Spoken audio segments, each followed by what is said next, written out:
थियो भने अहिले पनि एउटा त्यस्तै खालको माहौल सिर्जना भएको छ। हेर्दाखेरि सजिलो देखिन्छ, सजिलै खालको परिस्थिति होला भन्ने लाग्छ, तर अहिले मुलुक एकदम तरलतामा छ, मुलुक एकदम अप्ठ्यारो अवस्थामा छ। त्यसकारणले सबै पार्टीहरूलाई मिलाएर लिएर जान सक्ने, सबैको विचारलाई कदर गर्न सक्ने, सबै जात जाति र भाषा धर्म संस्कृतिलाई संरक्षण गर्न सक्ने पार्टी नेपाली काङ्ग्रेस भएकोले नेपाली काङ्ग्रेसलाई भोट दिन म आग्रह गर्न चाहन्छु। इतिहासमा धेरै ठुला ठुला आन्दोलन भयो, तर आन्दोलन भयो हाम्रा युवा साथीहरूले दुईटै मात्रै माग राख्नु भएको थियो। एउटा माग थियो सुशासन देऊ, अर्को माग थियो बन्द भएको सामाजिक सञ्जाल फिर्ता गरिदेऊ, खुलाइदेऊ भनेको थियो। त्यो कुनै नराम्रो माग पनि थिएन, त्यो जनताले चाहेकै माग थियो, तपाईँहरूको माग थियो, हाम्रो माग थियो। तर त्यो जुलुस अगाडि बढ्दै जाँदा त्यो ठुलो घुसपैठ भयो भनेर उहाँहरूले एउटा वक्तव्य जारी गरेर केही साथीहरू त फर्किनु भयो, तर केही साथीहरू त्यही बसेर आन्दोलन गर्दै जाँदा 75 जना साथीहरूले शहादत प्राप्त गर्नुभयो। त्यो हुनु एकदमै खेदजनक छ, आपत्तिजनक थियो, त्यो हुनु हुँदैन थियो, तर त्यो भयो। त्यतिखेर हामीले बोलेका थियौँ, ए सरकार तिमीले यो गलत गर्यौ, अब तिमी वार्तामा बस, जनताहरूलाई आफ्नो वार्तामा ल्याएर आफ्ना कुराहरू राख र यसलाई चाहिँ सम्हाल भनेर भन्यो। तर दुर्भाग्य भोलिपल्ट फेरि 24 गतेको एउटा अर्को खालको आन्दोलन भयो, जुन आन्दोलनले इतिहासमा नभएको सिंहदरबार, सर्वोच्च अदालत, संसद भवन, राष्ट्रपति भवन, देशभरि भएका नगरपालिका वडा, त्यति मात्रै होइन, व्यक्तिका घर, निजी क्षेत्रको उद्योगपतिहरूका घरहरू, निजी क्षेत्रका उद्योग धन्दाहरू सबै आगो लगाएर देशलाई एउटा खराबीको अवस्थामा पुर्याइयो। त्यो खराबीको अवस्थामा पुगेको छ। अहिले देश एकदम अस्थिरतातिर गएको छ। देशलाई सम्हालेर लिएर जान सक्ने, सबै पार्टीहरूको भावनालाई कदर गर्ने, सबै पार्टीहरूलाई एक ठाउँ राखेर यो मुलुकलाई निकाले। तपाईँहरूले अहिले नेपाली काङ्ग्रेसमा भोट दिन पनि आग्रह गर्न चाहन्छु। नेपाली काङ्ग्रेसलाई चुनाव पार्टीले मात्रै चुनाव हार्दै गर्दा केही पनि हुँदैन थियो, अर्कोपल्ट जित्दा हुन्थ्यो। तर आज नेपाली काङ्ग्रेस कुनै पनि त्यस्तो पार्टीहरू छैनन् जसले सबै पार्टीहरूलाई एक ठाउँ राखेर, विचारहरूलाई एक ठाउँ राखेर यो देशलाई निकास दिन सक्ने कुनै पनि पार्टी नभएकोले हामी नेपाली काङ्ग्रेस परिवर्तित भएर पनि आएका छौँ, परिवर्तन गरेर पनि आएका छौँ। पुरानोको अनुभव, नयाँको जोस एकैचोटि लिएर गएर यो मुलुकलाई निकास दिन सक्छौँ भन्दै तपाईँहरूसँग उसलाई भोट माग्न आएको हो। युवा साथीहरू, जनताको चाहना थियो अब नयाँ नेतृत्व आउनुपर्छ, युवाहरूले शासन गर्नुपर्छ भनेर तपाईँहरूको चाहना थियो। त्यही चाहना अनुसार नेपाली काङ्ग्रेस परिवर्तित भइसकेको छ। नेपाली काङ्ग्रेसका नेताहरू सबै युवा छन्, युवा नेताहरू आएका छन्। सभापति गगन थापा, उपसभापति विश्वप्रकाश शर्मा, महामन्त्रीमा गुरु घिमिरे, प्रदीप पौडेल जस्ता यङ जेनेरेसनहरू यो देशको पार्टी, सबभन्दा पुरानो पार्टी नेपाली काङ्ग्रेसलाई लिड गर्न आउनुभएको छ। युवा साथीहरूले पनि बुझ्नुपर्छ, तपाईँहरूको भावना, तपाईँहरूको विचारलाई सम्बोधन गर्न सक्ने पार्टीका नेता छन् भने नेपाली काङ्ग्रेसका युवा नेता छन् पनि भन्न चाहन्छु। तपाईँहरू भन्नुहुन्छ हामी जेन्जी भनेको कुनै केही होइन, त्यो एउटा उमेर समूह हो। तपाईँहरूलाई आग्रह गर्न चाहन्छु, तपाईँहरूको के को निम्ति भन्दा तपाईँहरू हामीहरू यसरी बोल्न पाउनुपर्छ, पत्रकारले लेख्न पाउनुपर्छ, जनतालाई लागेका कुरा हामी जस्ता जनप्रतिनिधिलाई सोध्न पाउनुपर्छ भन्ने अधिकारको निम्ति जेल गएर हामीले बहुदलीय व्यवस्था ल्याएर आज तपाईँहरूले हामीलाई प्रश्न गर्न पाउँदै हुनुहुन्छ।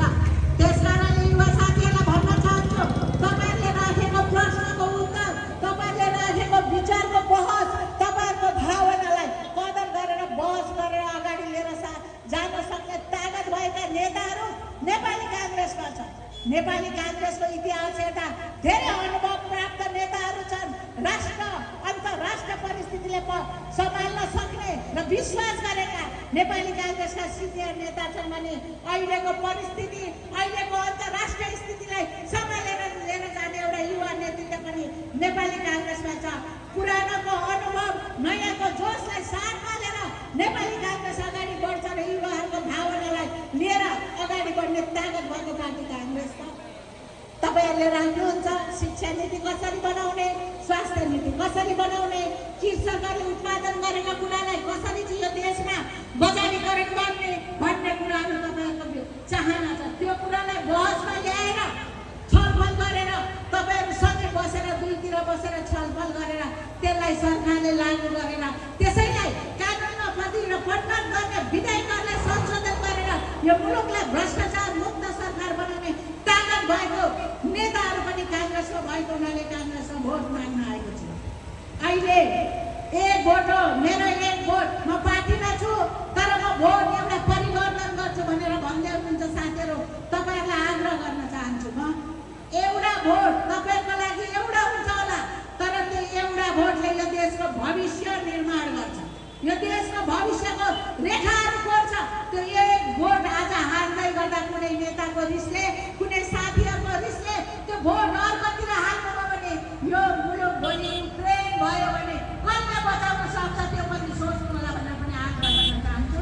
गार्जेनको देशको गार्जेनले सानो एउटा गल्ती गर्दा आज युक्रेन हेर्नुहोस् के हालतमा छ।